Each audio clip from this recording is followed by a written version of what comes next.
I love being in the kitchen, even though sometimes, you know, I get a little tired because I'm not 15 anymore, but I'm always happy to cook something for you. And today I'm going to be cooking some pork. I have a beautiful piece of pork there, which I'm going to cut up in cubes. And it's pork and beans. And I know you like it. And for the ones who do not like pork, just get a cut of beef and do it in the same manner. So here we go. My daughter reminded me, why do you go all the way back to 15, Mom? 50 would be good enough. So okay, I'm not 50 anymore. So Angela, let me get on with it, all right? All right. So here I'm just giving the pork a little wipe. I didn't want to immerse it in water. So I'm just wiping it with a wet paper towel. And this cut of meat is pork center cut of the pork leg. But any piece of pork that you see in the butchers or the supermarket that you like, just get that. Pork is pork, to me anyway. I'm going to remove the skin, and then I'm going to cut it in cubes. If it's got a skin on like this, you got to remove it, and that comes off quite easily. And then you trim up any fat in between. Then you cut it into, make sure you have a good sharp knife when you're doing all of this, or else it becomes tedious. You're cutting it into cubes. Yeah, as best you can. Can you buy it already cut up in cubes?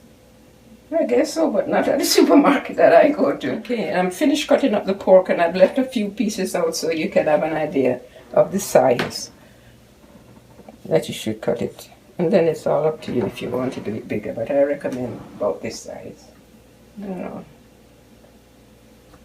And now I'm gonna do some seasoning. I'm gonna season it up, as we say. But it's best if you could have it done at least 2 hours before, so that all this goodies can penetrate and marinate the pork. If you can do it overnight, which is tradition in Jamaica, even better. Okay?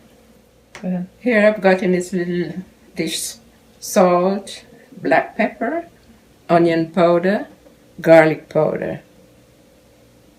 And if I was going to do it overnight, I would cut up some onion and scallion and leave it on it.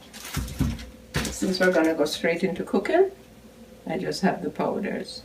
And then when we're doing the end part with all the beans and things, then we get the onion and the pepper, etc. Okay?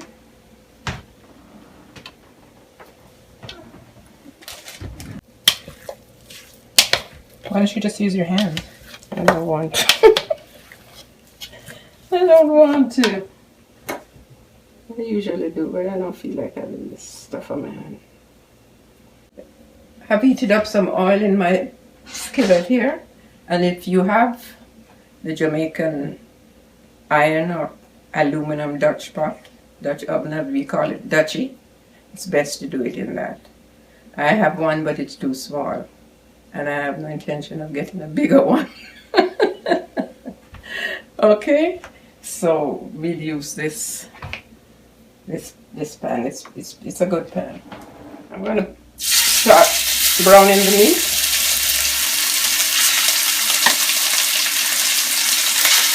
I got about 3 tablespoons of oil, vegetable oil.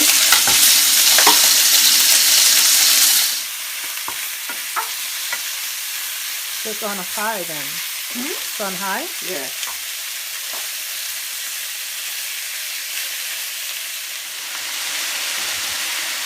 So, here it is all brown, and I'm going to put 1 cup of boiling water from the kettle.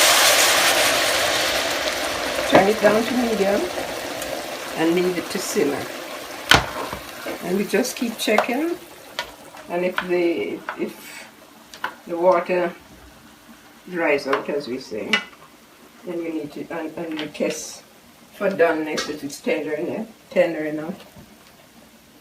Yeah, if it's not, then you have to add more water until keep doing that until it's tender, and then we'll do the finishing touch after that. How long will that be? Do you know? Each meat is different. I think about 3/4 of an hour to an hour. So let's go for 3/4 of an hour. Okay.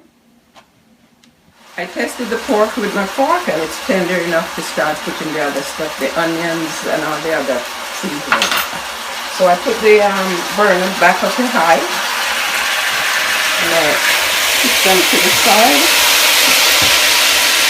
Add my onion, pepper. This is a little bit of Scotch bonnet pepper. I don't want to go wild with that. My onion and my red pepper.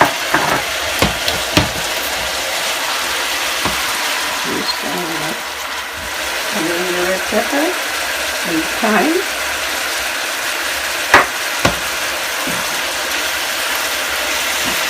I added a mixture of steak sauce and Worcestershire sauce.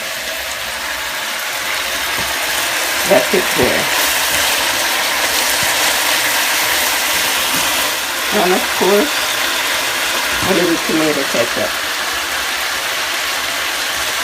Just mix everything together now? Everything together. And then I'm going to add some water to get the gravy going. And then I add the butter beans or broad beans. I have a cup of water here and I'll see how much I need from that. Also half a cup so far. I'm going to add the rest of the water.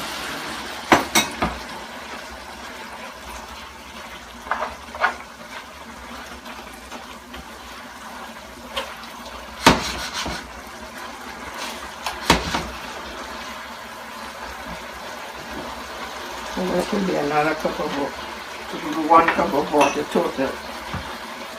You can either buy these dried or in the tin. I use the tin one so because you still have to go soak the dried one and cook it. So this does the job. So I use the canned one. So this is my butter beans or broad beans.